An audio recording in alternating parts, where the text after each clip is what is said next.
औज़ुबिल्लाहिमिनश्शैतानिर्रजीम बिस्मिल्लाहिर्रहमानिर्रहीम। मैं Mohammad bin Sheikh, teacher higher secondary school Hairal. इस वक्त मैं 10वीं जमात के तलबा व तालिबात को कसीदा शहर आशोक का अगला पोर्शन पढ़ाऊँगा।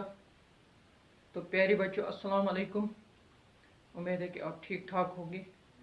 आज हम शहर आशोक का चौथा हिस्सा पढ़ेंगे। तो उम्मीद है कि आप इस वक्त तैयार होंगे। आप अपनी किताब का 163वां पेज निकालिए और हम शुरू करते हैं। तो प्यारे बच्चों, और माहज़र अखुंद का अब क्या मैं बताऊं, ये कस ये दाल अदस वजाऊ की दो ना है।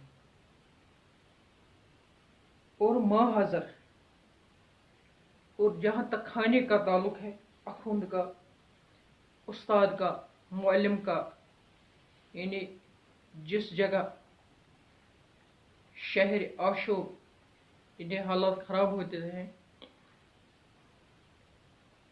कि जिस शहर के हालात ख़राब होते हैं, उस जगह का जो उस्ताद होता है उसका खाना मैं क्या बता सकता हूँ कि उसको गुजारा नहीं होता, वो भी परेशान हाल होता है, उसका भी गुजारा नहीं होता।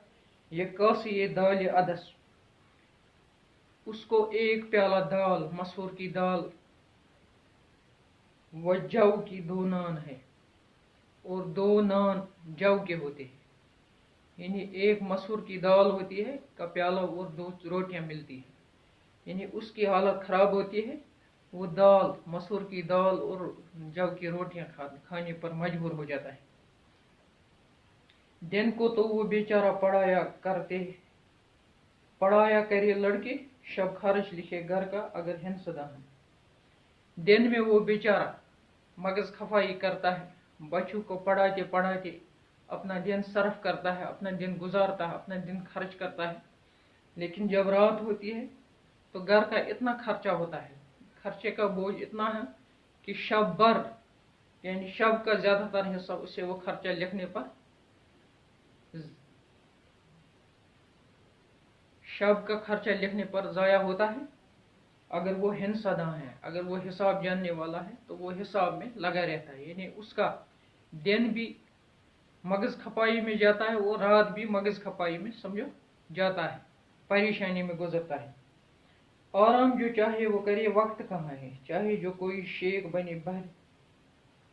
अब कीजिए इंसाफ की जिसकी होती है औकात, अब आप ही इंसाफ कीजिए, अब आप ही सोचिए कि जिसकी हो ये औकात, जिसकी ये वक़्त हो, जिसका ये वैल्यू हो, जिसकी ये कद्र कीमत हो। आराम जो चाहे वो करे, वक्त कहाँ है। अगर वो आराम करना चाहे, यानी दिन मगज खपाई में गुजरता है, दिन पढ़ाई में गुजरता है, दिन पढ़ने पढ़ाने में गुजरता है, रात हिसाब करने में गुजरता है, अब उसके पास वक्त बचता ही नहीं है। अब अगर वो आराम करना चाहे तो उसके पास वक्त नहीं है। चाहे जो कोई शेख बने बहर फरागत, अगर कोई शेख हो, अगर कोई अमीर ज़्यादा हो, अगर कोई अमीर आदमी हो, अगर कोई रईस हो, बने बहर फरागत, उसको फरागत मिली, छुट्टे ही तो शोरा का वो मतऊन ज़बान है। छुट्टे ही यानी टाइम मिलते ही तो शोरा का वो मतऊन ज़बान है। यानी अगर कोई अमीर आदमी भी आराम के लिए फरागत उसको मिल जाए, उसको फुर्सत मिल जाए, तो लोग शोरा क्या करते हैं, फौरन उसका मतऊन ज़बान हो जाती है, यानी उसको ताने देने लगते हैं, उसकी बुराइयां करनी शुरू करती है अपनी शेरों में। तहकीक हुआ उर्स तो कर दाढ़ी को कंगी, वो जो अमीर आदमी होता है उसके पास फुर्सत होती है, क्योंकि उसको ज़्यादा परेशानी नहीं होती है, अल्लाह ने सब कुछ दिया होता है।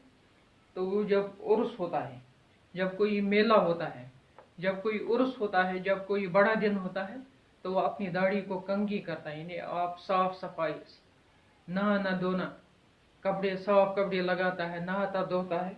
ले खील मुरी दांगे, वो बज़्म जहाँ है, वो कहाँ जाता है, खील उस ग्रुप में, मुरीदान जहाँ इस उर्स जो किसी पीर का मनाया जाता है, किसी बुजुर्ग का मनाया जाता है, किसी औलिया का मनाया जाता है, तो वो उस ग्रुप में जाता है। वो बज़म जहाँ है, जहाँ भी वो महफिल लगती है, यानी महफिल मीलाद हो या दूसरी महफिलें हो, दस्तगीर पीर दस्तगीर साहब की महफिल हो या कोई और महफिल हो, तो वो अपने आप को सज संवर के वहाँ जाता है और उस महफिल में बैठता हो और अपने पीर के लिए मनकबत या दरूद या नात या कोई चीज़ वो पढ़ता है। तो बच्चों, ये था आज का सबक, ये चौथा पोर्शन था। अब हम कल 163वां पेज पढ़ेंगे। तब तक के लिए खुदा हाफिज़। अस्सलाम वालेकुम वरहमतुल्लाहि वबरकातुहू।